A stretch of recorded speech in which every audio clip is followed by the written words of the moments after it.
দেশের জ্বালানি খাতের দীর্ঘ প্রতীক্ষার অবসান হতে চলেছে। সব বাধা পেরিয়ে সফল সমাপ্তির পথে এগিয়ে চলেছে পাবনার ঈশ্বরদীতে নির্মিত দেশের প্রথম পারমাণবিক বিদ্যুৎ কেন্দ্র রূপপুর। আর কিছুদিন পরেই জাতীয় গ্রিডে যোগ হতে যাচ্ছে এই কেন্দ্রের বিশাল অঙ্কের বিদ্যুৎ। কিন্তু কবে চালু হচ্ছে রূপপুর পারমাণবিক কেন্দ্র এবং কত মেগাওয়াট বিদ্যুৎ পাবে দেশ, বিস্তারিত জানাচ্ছেন মিরাজ হোসাইন।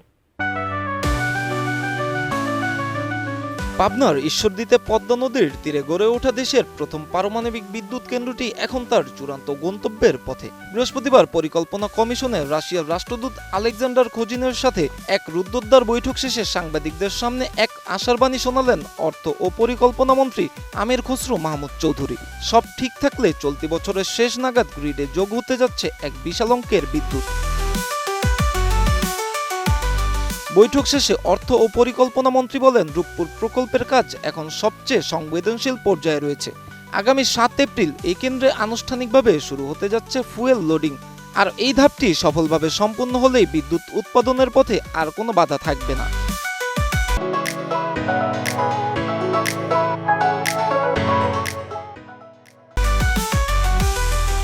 পরিকল্পনা অনুযায়ী আগামী জুন-জুলাই মাসের মধ্যে পরীক্ষামূলকভাবে বিদ্যুৎ উৎপাদন শুরু হবে। আর এই সময় থেকেই কেন্দ্রটির উৎপাদিত বিদ্যুৎ সরাসরি যুক্ত হবে জাতীয় গ্রিডে।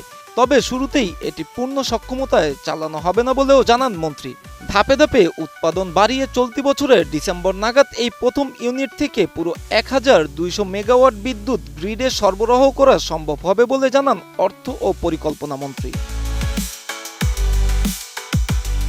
রাশিয়ান রাষ্ট্রদূতের সাথে এই সৌজন্য সাক্ষাতে প্রকল্পের সার্বিক অগ্রগতি নিয়ে সন্তোষ প্রকাশ করেন অর্থ ও পরিকল্পনা মন্ত্রী আমির খসরু মাহমুদ চৌধুরী। সংশ্লিষ্ট কর্মকর্তাদের বরাত দিয়ে জানানো হয়েছে, জুন থেকে ডিসেম্বর পর্যন্ত অন্তর্বর্তীকালীন সময়ে পর্যায়ক্রমে বিদ্যুতের পরিমাণ বাড়ানো হবে, যা দেশের ক্রমবর্ধমান বিদ্যুৎ চাহিদা পূরণে বড় ভূমিকা রাখবে। জ্বালানি বিশেষজ্ঞরা বলছেন, রূপপুরের এই বিদ্যুৎ জাতীয় গ্রিডে যুক্ত হলে লোডশেডিং এর ভোগান্তি কমার পাশাপাশি শিল্প কারখানায় নিরবিচ্ছিন্ন বিদ্যুৎ সরবরাহ নিশ্চিত হবে। রাশিয়ার কারিগরি ও আর্থিক সহায়তায় গড়ে ওঠা এ মেগা প্রকল্প এখন কেবল সময়ের ব্যাপার মাত্র। জ্বালানি সংকট মোকাবেলায় রূপপুরের এই পরমাণু শক্তি বাংলাদেশের অর্থনীতির জন্য হতে যাচ্ছে এক নতুন মাইলফলক।